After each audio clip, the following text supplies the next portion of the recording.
शीघ्र कर अंकिता मु तुमको देखा करबाकू चाहूछि तुमर फोटो पठाओ एवं एते हैरान कर नाही। राहुल ताकू एहा मेसेज करिथिला। राती 12टा बाजिथिला। से गोटे सप्ताह पई बाहर को चली जाइथिले। सेमाने नुआ विवाह करिथिले किंतु मात्र गोटे मास परे तांकू विदेश जिबाकू पड़िला। तांकर इटाली रे चाकिरी थिला एवं अंकिता जानिथिले जे से जिबे किंतु से जिबा समय रे से बहुत कांदिथिले। से तांकर दुपटा काढ़ी एहाकू पाखरे रखिले एवं लाजरे निजर एक फोटो उठाई राहुल को नंबर को पठाइले। राहुल कहिला तुमे बहुत सुंदर देखा जाउछ राती हेउछि तेणु मु वीडियो कॉल करि परिबि नाही। मु सारा दिन काम करे केवल राती रे जेतेबेले आमे मुक्त होई सोईथाउ एवं गोटे कोठरी रे अनेक लोक थांती सेही परिस्थिति रे वीडियो कॉल संभव नुहे। कोठरीटी मध्य बहुत अंधार तेणु से मेसेज पठाई फोटो मागुथिले। जने स्वामी पाई विदेश जिबा बहुत कष्टकर। जने महिला एवं जने पुरुष उभयंक पाई विशेष करी सेमानंक विवाह परे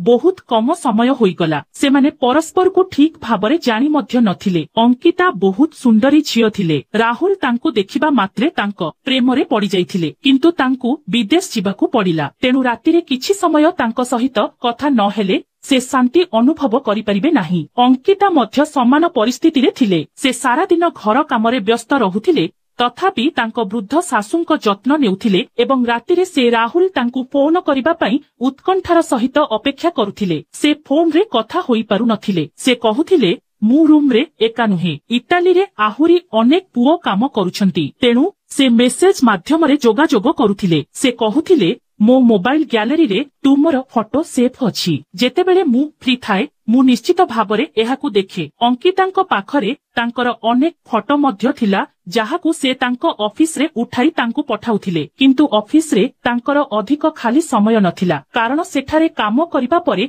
से एक दुकान रे मध्य काम करुथिले। से राती 11टा रे फ्री रहुथिले एवं जेतेबेले रात्रि भोजन रांधिबा एवं सोईबा समय हेउथिला से सबुबेले किछि समय पई अंकिताकू मेसेज करुथिले। से तांको मांको विषय रे मध्य जानि पारुथिले। केतेबेले तांको मां विलंबित रातिरे जाग्रत होई तांको फोन पई अपेक्षा करुथिले। केतेबेले पवित्र तांकू दिनरे राहुल पठाइथिबा एक फोटो देखाउथिले। सेमाने तांकर एकमात्र पुओ थिले। मु जानि नाही से केते दिन पई विदेश जिबा पई स्थिर करिथिले। से केबे फेरिबे। से गत 5 वर्ष धरी विदेश रे रहुथिले एवं सेबेठारु से असुस्थ थिले। अंकितांको सासू कहिले जेतेबेले तुमे एठारे नथिले एकाकिता बहुत कष्टदायक थिला। एबे तुमे एठारे अछ मु भल अनुभव करुछि किंतु जेतेबेले मु तुमको सरल पोशाक एवं बिना मेकअप रे देखे मोर हृदय कष्ट हुए। एही दिन गुड़िक मो स्वामींक सहित बाहर को जीवा पई प्रस्तुत हेबा पई एवं तुमे एही समय एठारे एका बिताउछ। तांको सासुंक आखि उज्जवल होईगला। अंकिता तांको पाखरे बसी कहिले ठीक अछि राहुल केबे फेरी आसीबो से करिबे। अंकितांको सासु कहिले मु इच्छा करूछि जे तुमे आशावादी होइथांत जहा द्वारा केही जणे आम घर को आलोकित करिबाकू आसीथांते। तांको सासु गभीर निश्वास नेउथिले। अंकिता कहिले एहा भगवानको हातरे से जेतेबेले चाहिबे सेतेबेले जे कोनोसी व्यक्ति को संतानर आशीर्वाद देई परिबे। से पचारिले राहुल कोन कुहंती से केबे भारत आसीबे। अंकिता उत्तर देले से एबे चली जाइछंती 12 दिन भी होई नाही। से 6 मासरे हुएत गोटे सप्ताहर छुट्टी पाइबे। एहा कहिबा समय रे अंकिता टिके दुखित परी मने हेउथिले। तांको सासु एक गभीर निश्वास नै कहिले सर्वदा खुशी रुह। गत मास धरी अंकिता प्रतिदिन राहुलंक सह कथा हेउथिले किंतु किछि दिन धरी राहुलंक सह कोनोसी संपर्क नथिला। अंकिता प्रथम थर पई तांकू फोन करिथिले नचेत से प्रतिदिन तांकू मेसेज करुथिले किंतु केही उत्तर देई नथिले। राती थिला पवित्रा बहुत विरक्त थिले। से तांकू मेसेज करी पचारिथिले तुमे मो सहित काहीकि कथा हेउना हम मु तुमको अपेक्षा करिथिली कोन हेला तुमे भल अनुभव करूछ कि तुमको ज्वर होई नाही ना तुमे कथा हेउना हम काहीकि 8 दिन बीती गला किंतु राहुल तांकर कोनोसी मेसेज र उत्तर मध्य देई नथिले किंतु से तांको मेसेज रे नील टिक स्पष्ट भाबरे देखि पारुथिले जहा सूचाई देउथिला जे से सेगुड़िक पढुछंती। से ठीक समय रे तांकर मासिक देय मध्य पाउथिले। थरे अंकिता कहिले मु तुमको वीडियो कॉल करूछि दया करी मो फोन उठांतु। एहा सहित अंकिता एक वीडियो कॉल कले केही जणे उत्तर देले किंतु कोठरी संपूर्ण अंधार थिला। अंकिता किछि देखि पारिले नाही। से पचारिले राहुल तुमे मते सुनी पारुछ कि तुमे मो सहित काहीकि कथा हेउना हम। किछि समय परे भिडियो कॉल विच्छिन्न होईगला। तापरे एक मेसेज आसिला मु बहुत व्यस्त थिली। आजिकाली मोर बहुत काम अछि तेणु मु तुम सहित कथा होई पारिली नाही। निजर जत्न नियो मु काली तुम सहित कथा हेबी। सेही मेसेज परे अंकिता आउ एक मेसेज पाइले नाही। 2 दिन बीतीगला। अंकिता किछि आश्वासना अनुभव कला जे से हुएत व्यस्त अछंती सेथिपाई से मेसेज करुनाहंती। किंतु किछि दिन परे से प्रतिदिन मेसेज पाइबा आरंभ कले। सेमाने कथाबार्ता करिबा आरंभ कले किंतु एहा बहुत कम थिला। पवित्रा बहुत दूररे थिले। तांको मनरे भावना आसीबा आरंभ कला जे हुएत तांको स्वामी अन्य कोनोसी महिलांको प्रेमरे पड़ी जाइछंती। तेणु थरे से दुपटा बिना निजर एक फोटो पठाइले। प्रथम थर पई राहुल पचारिले जे से फोटो काहेकि पठाइछंती। मु एहा मागी नथिली। अंकिता कहिबा आरंभ कले मु भाबिथिली हुएत तुमे मो उपरे रागिब। पूर्वरु तुमे मते तुमर फोटो पठाइबाकू अनेक थर कहुथिला। एबे काहेकि कहुनाहम। मु मध्य बहुत दुखी। तुमे मो सहित कथा मध्य हेउनाहम। पूर्वरु तुमे दिनकू थरे किंबा 2 थर फोन करुथिला। से कहिबा आरंभ कले जे से ठीक नुहंती। से बहुत व्यस्त अछंती। तापरे से कहिले तुमे सुंदर देखा जाउछ। तुमे बहुत सुंदर। कथाबार्ता आरंभ हेला। से तांको स्वामी थिले। तेणु अंकिता केतक समयरे तांकू एपरी कथा कहुथिले जहा प्रायतः स्वामी स्त्री मध्यरे घटे। किंतु उत्तर देबा परिवर्ते से चुप रहुथिले। मेसेज गुड़िक बहुत समय पर्यंत फेरी आसुनथिला। अंकितांको तांको हृदय अस्थिर होई जाउथिला। से भाबिथिले जे से एते उदासीन काहेकि। कारण कोन समय एही परी बीती गला। गोटिए दिन से पचारिले तुमे टंका पाइलो। से कहिले हाँ किंतु एथर एहा एक भिन्न नंबर रु आसीथिला। अकाउंट नंबर बदली जाइथिला। राहुल उत्तर देले हाँ मु अन्य एक अकाउंट रु पठाइथिली। तेबे तुमे प्रतिदिन तुम मां को औषध खाइबाकू देउछ ठीक ना तुमे किछि मिस करूछ कि। से उत्तर देले मु तुमको मने पकाउछि। मु तुम बिना रहिबाकू संह्य करि पारु नाही। तुमे कहिथिले जे तुमे 6 मास मध्यरे भारत यात्रा करिबो। 6 मास बीती गला। तुमे केबे आसीबो। मु तुम पई बहुत अपेक्षा करूछि। एवं एबे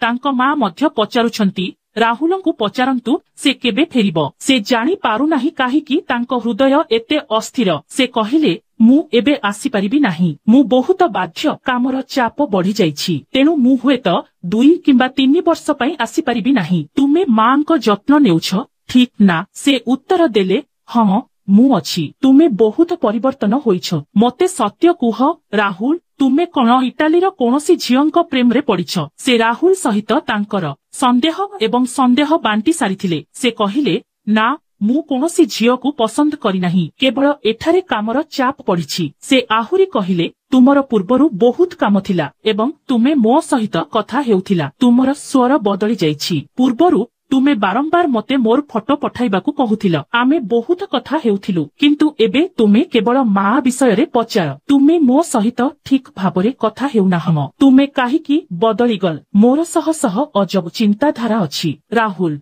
मु तुमको बहुत भल पाए। जदि तुमे सेठारे अन्य झियो को बाछ तेबे मु मरिजिबी। मु तुम बिना बंची पारिबी नाही। मु तुम सहित अन्य कोनोसी महिलांकू सह्य करि पारिबी नाही। से कहिले मु मध्य तुमको भल पाए। मु तुमको किपरि बुझाइबी। से कहिले तुमे मोते प्रशंसा करुथिला। आमे आम हृदयर भावना बांटिथिलु। एबे आमे करुनाहु। मु तुमर परिवर्तित आचरण को भय करुछि। राहुल चुप होई गले। से कहिले हाँ मु करिछि। मु तुम सहित कथा हेबी। थरे अंकिता पचारिले राहुल दयाकरी मते तुमर एक फोटो पठाओ। तुमे 8 मास हेला गोटिए भी फोटो पठाई नाहम। से कहिले मु कोनोसी फोटो उठाई नाही। तेणु मु काली पठाइबी। परदिन से पछरु उठाइथिबा एक फोटो पठाइले। तांको मुहम स्पष्ट भाबरे देखा जाउ नथिला एवं से आश्चर्य होई गले। तुमे की प्रकारर फोटो पठाइल। से पचारिले तुमे तुमर मुह काहेकि देखाइल नाही। से कहिले मो बंधु एहा नेइथिला। सेतेबेले एहा मो पाखरे एकमात्र फोटो थिला। तेणु मु तुमको पठाइथिली। ठीक अछि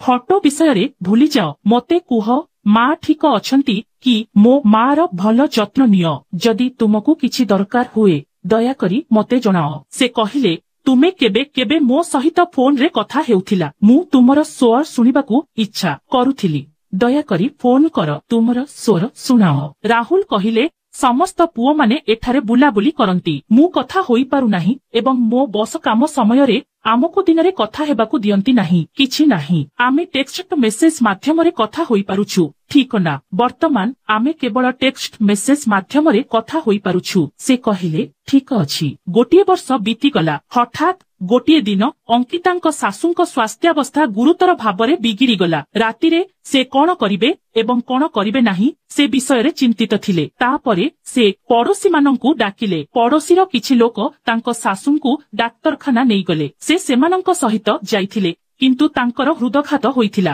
राहुलंकु एही खबर कहिबा समयरे से असह्य भावरे भांगी पड़िले। से कहिले मांक देहांत होइछि। एहा सुनी किछि समय परे राहुलंक मेसेज आसिला। से कहिले राहुल मते फोन रे फोन कर तुमे केबे आसीबो तुम मांक देहांत होइछि। किंतु राहुल कहिले मु आसी परिबि नाही मोर पासपोर्ट मो बसंक पाखरे अछि एवं से बहुत कठोर से मते देबे नाही। से एबे भी मेसेज करुथिले। से कहिले तुमे मो सहित फोन रे कथा होई पार। से कहिले मु मो मांक मृत्यु विषय रे एबे भी मर्माहत मु तांको सहित कथा होई पारु नाही। एहा कही से तांको फोन बंद करिदेले। से विरक्त होई गले। अंकितांको भाई माने तांकर शेष कृत्य करिथिले। समस्ते कथा हेउथिले जे पुओ काहेकि फेरी आसिला नाही। एहा एपरि नुहे प्रत्येक व्यक्ति एते अनुभव करंती। कौन थिला जे मालिक छुट्टी देई नथिले। एसबु पंगु बाहाना परि शुभुछि एते मत थिला। अंकिता निजे विरक्त थिले। 3 दिन परे से राहुलंक ठारू एक वार्ता पाइले। तांकु भड़ा घर छाड़ी तांको मांक घरे रहिबाकु अनुरोध कले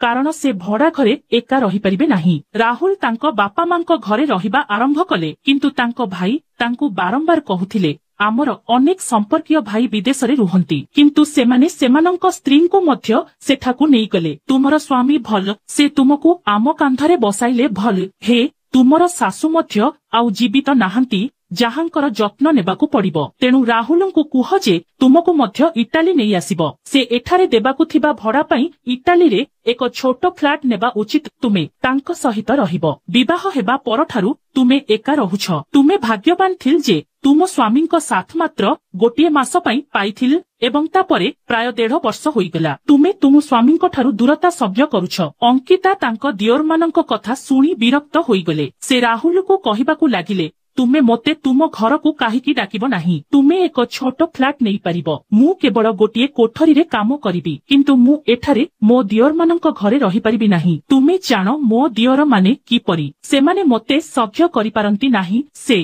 कहिले मु तुमको किछि कागज पठाइबी सेथिरे दस्तखत कर तापरे मु तुमको भिसा कराई देबी। से पचारिले केउ कागज पत्र। से कहिले किछि कागज पत्र तुमे दस्तखत न कले मु तुमको भिसा देई परिबि नाही। किछि दिन परे अंकिता किछि कागज पत्र कोरियर द्वारा पाइले। से सेगुडी को दस्तखत करी शीघ्र इटाली पठाइले जहा द्वारा तांकर भिसा शीघ्र प्रक्रियाकरण होई परिबो एवं से तांको स्वामींको पाखकु जाई परिबे। राहुल तथापि तांको कहिले मु तुमको शीघ्र फेराई आनिबाकु चेष्टा करुछि कारण मु तुम बिना बंची परिबि नाही। मु सह्य करि पारु नाही। एहा सुनी अंकिता आश्वस्ति अनुभव कले। से बहुत खुशी हेले। 2 मास परे तांकर भिसा एवं टिकेट आसिला एवं सेही दिन तांकर आनंदर सीमा रहिला नाही। 2 वर्ष परे से तांको स्वामींको सहित रहिबा पई इटाली जाउथिले। तांको हृदय उज्जवल होई उठिथिला किंतु से इटालीय विमान बंदर रे अवतरण करिबा मात्रे अन्य केही तांको नेबाकू आसीथिले। जणे व्यक्ति सामनारे एक साइन बोर्ड धरि ठिया होइथिले